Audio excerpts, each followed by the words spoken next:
এনসিপির আহ্বায়ক নাহিদ ইসলাম বলেছেন, জুলাই গণঅভ্যুত্থান শুধু স্বৈরাচারী সরকারের পতন নয়, এই আন্দোলন ছিল নতুন বন্দোবস্তের জন্য। এই আন্দোলনে যারা সংহতি প্রকাশ করেছেন তাদের চেতনাকে ধারণ করে নতুন বাংলাদেশ গড়তে বিচার ব্যবস্থা, নতুন সংবিধান, জুলাই সনদসহ ৩ দফা দাবি আদায় না হওয়া পর্যন্ত এনসিপি মাঠে থাকবে। যৌক্তিক সংস্কারে প্রয়োজনে আবারও সংগঠিত হয়ে ছাত্র জনতাকে সাথে নিয়ে আন্দোলনের হুঁশিয়ারি দেন তিনি।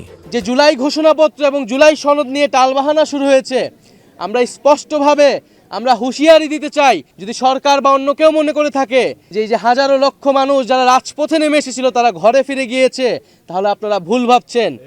আমরা আবু সাঈদের কবর থেকে ঘোষণা করছি, আমরা বাংলার প্রতিটি পথে প্রান্তরে যাব।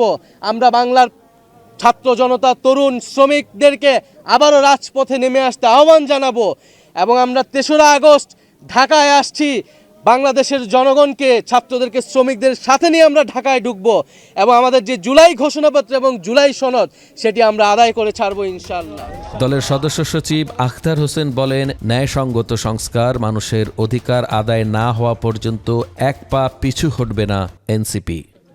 যারা গণহত্যা সংগঠিত করেছে, বাংলাদেশের উপরে মানবতা বিরোধী অপরাধ চাপিয়ে দিয়েছে, তাদেরকে বিচারের আওতায় নিয়ে আসতে হবে। একই সাথে বাংলাদেশের পুরনো যে সংবিধান, এই মুজিববাদী সংবিধান ফেলে দিয়ে নতুন এক সংবিধান প্রণয়ন করতে গণপরিষদ নির্বাচনের আয়োজন করতে হবে। এই সব কিছুর মধ্য দিয়ে এক নতুন বাংলাদেশ পুনর্গঠিত হবে। এর আগে মঙ্গলবার সকালে পীরগঞ্জ থেকে রিকশা ভ্যান যোগে শহীদ আবু সাঈদের বাড়িতে আসেন দলীয় নেতাকর্মীরা। কবর জিয়ারতের মধ্য দিয়ে এনসিপির মাসব্যাপী পদযাত্রা কর্মসূচি শুরু করেন। তারা জানান, গণতন্ত্র, ন্যায় বিচার ও বৈষম্যহীন রাষ্ট্র প্রতিষ্ঠার প্রত্যয়ে এই কর্মসূচি চালু হয়েছে। জনগণের সাথে সরাসরি সংলাপে যেতে চায় এনসিপি, কারণ গণ অভ্যুত্থানের স্বপ্ন এখনও অপূর্ণ। এই পদযাত্রার মাধ্যমে তারা সাধারণ মানুষের মতামত ও প্রত্যাশা সরাসরি জানার সুযোগ তৈরি করতে চায়। বিকেলে শহীদ আবু সাঈদ হত্যার ঘটনাস্থল সহ রংপুর নগরীর বিভিন্ন গুরুত্বপূর্ণ এলাকা পরিদর্শন করেন তারা।